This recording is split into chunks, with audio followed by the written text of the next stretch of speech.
bismillaahi raxmaani raxiim habeen wanaagsan daawadayaal qodobada wararka TV caaweydin haya waxaa ka mid ah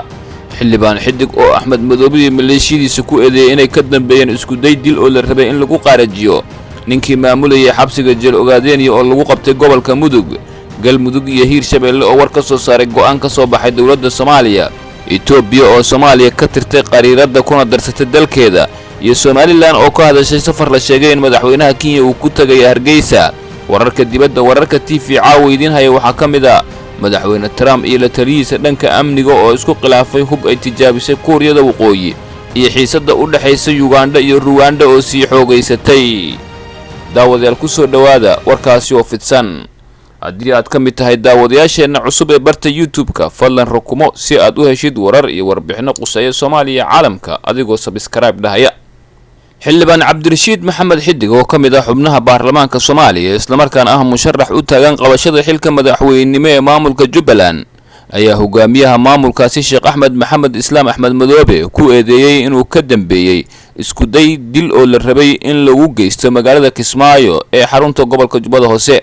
xildhibaan xidig ayaa sheegay in qarax laga soo abaabulay xarunta madaxtooyada ee Jubbaland sidoo hadalka u dhigay la keenay gurigiisa isla markaana ciidamo ilaalo u ahaa ay fashileen sidoo hadalka u yiri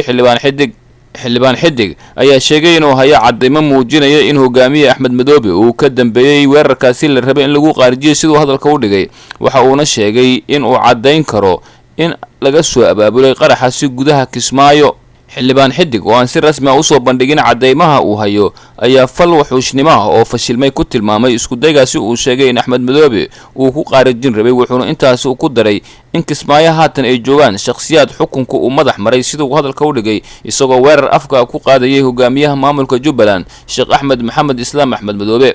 beesha caalamka dawladda Soomaaliya iyo qaybaha kala duwan ee bulshada Jubbaland ayaa waxa uu sheegay in ilgaar ku hayaan xasarada uu sheegay in dad xukunka jeclaystay ay ka wadaan magaalada Kismaayo kuwaas oo lagu bartilmaameedsanaya dadka doonaya inay isbedel ka sameeyaan magaalada Kismaayo iyo guud ahaan deegaanada Jubbaland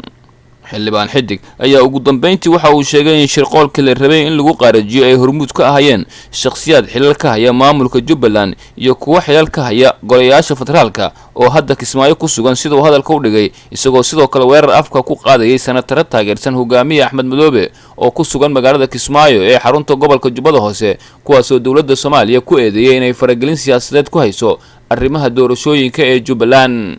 taliyihii xabsiga jeel ogaadeen oo ahaa xabsi lagu ciqaabi jiray dadka oo dhawaan la xiray ayaa maanta lagu qabtay gobolka Mudug wararka laga helay gobolka Mudug ayaa waxa ay sheegayaan in maamulka Puntland ay gacanta ku dhigeen nin lagu magacaabo Xasan Ismaaciil Ibraahim oo loo yaqaan Xasan Dheere oo la sheegay inuu ahaa taliyihii xabsiga jeel ogaadeen ee magaalada Jigjiga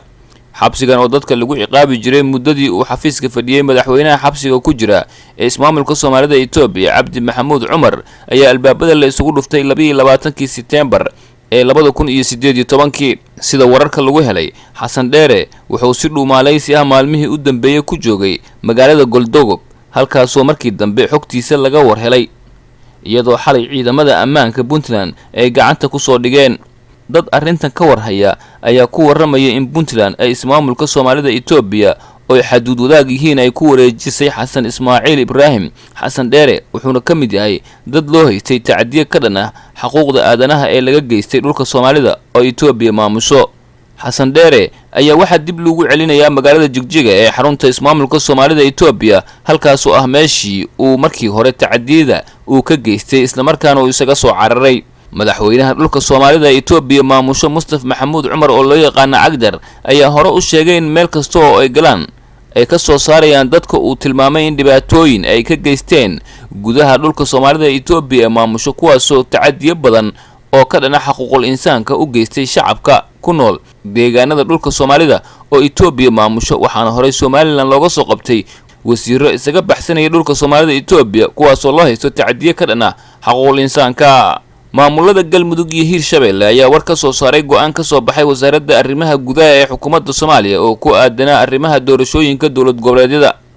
maamulada galmudug iyo Hiirshabeelle ayaa jawaab ka bixiyay go'aan ka soo baxay wasaaradda arrimaha gudaha ee xukuumadda Soomaaliya oo ku saleysnaa nidaamka doorashooyinka maamul goboleedyada maamulka galmudug ayaa shaaciyay inaysan aqbali doonin go'aanka ka soo baxay dawladda Soomaaliya gaar ahaan wasaaradda arrimaha gudaha ee xukuumadda Soomaaliya wasiirka arrimaha gudaha ee galmudug burhaan maxamed samatar warbaahinta la hadlay ayaa sheegay in go'aanka ka soo baxay wasaaradda arrimaha gudaha aan lagala tashan isla markaana aysan aqbali doonin sida uu hadalka u dhigay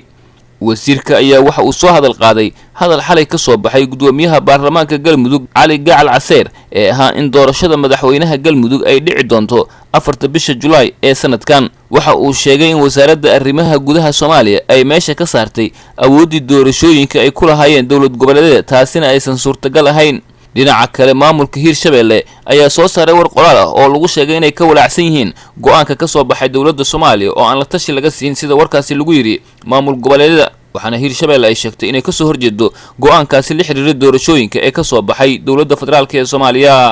dawladda Itoobiya ayaa Soomaaliya ka tirtay qariirada kuna darsatay dalkeeda website-ka wasaaradda arrimaha dibadda Itoobiya ayaa la soo dhigay map ama qariirad la yaab leh oo si cad ugu xadgudubtay madax banaanida iyo qarannimada Soomaaliya qariirada oo ah tan qaaradda Afrika ayaa gabi ahaanba laga tiray Soomaaliya oo sida muuqata lagu daray Itoobiya laguna muujiyay qariirada in Soomaaliya ay ka tirsan tahay Itoobiya waxaa sidoo kale la yaab leh in Somaliland laga reebay dhulka Soomaaliyeed ee Itoobiya ay ku darsatay sida ka muuqatay qariirada isla markaana Somaliland laga dhigay dal madax bannaan oo ka tirsan qaaradda Afrika lama yaqaan sababta Itoobiya sidan u sameysay ujeedada laga leeyahay balse waxa cad in hamigii Itoobiya ee ahaa in mar un ay baabiiso Soomaaliya kuna darsatay dalkeeda uu banaanka yimaado ha noqoto ku talagal mise sirfa katay arrintan ayaa imaanayso iyadoo madaxweynaha Soomaaliya Maxamed Cabdullaahi Farmaajo oo si aad ah isugu dhiibay dawladda Itoobiya iyo ra'iisul wasaaraha Abiy Ahmed isagoo rumaysan isbahaysiga uu la sameystay Itoobiya uu muhiim u yahay dawladnimada Soomaaliya maamulka Somaliland ayaa faahfaahin ka bixiyay safar la sheegay in madaxweynaha dalka Kenya Uhuro Kenyatta uu ku tagay magaalada Hargeysa xukuumadda Muuse Biixi ayaa markii ugu horeysay ka hadashay in madaxweynaha Kenya Uhuro Kenyatta uu booqasho ku tagay magaalada Hargeysa ee caasimadda maamulka Somaliland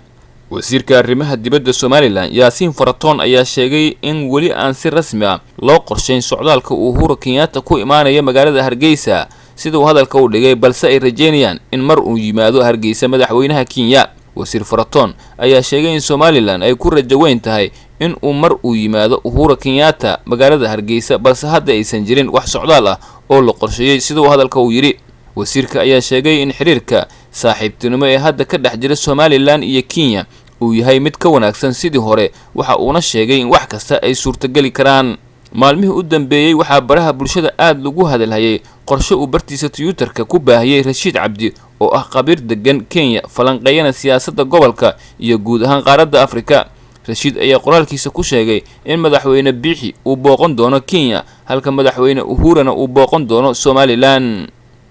wararka dibadda wararka TV caawa idin hayana waxaa kamid ah madaxweynaha waddanka Mareykanka Donald Trump iyo la taliyihiisa dhanka ammaanka ayaa isku khilaafay gantaal ay tijaabisay Kuuriyada Waqooyi madaxweynaha Mareykanka Donald Trump ayaa ku gacan seeray walaac laga muujiyay hub ay dhawaan tijaabisay dawladda Kuuriyada Waqooyi Trump ayaa waxa uu muuqday mid aad uga aragti duwan la taliyihiisa dhanka ammaanka John Bolton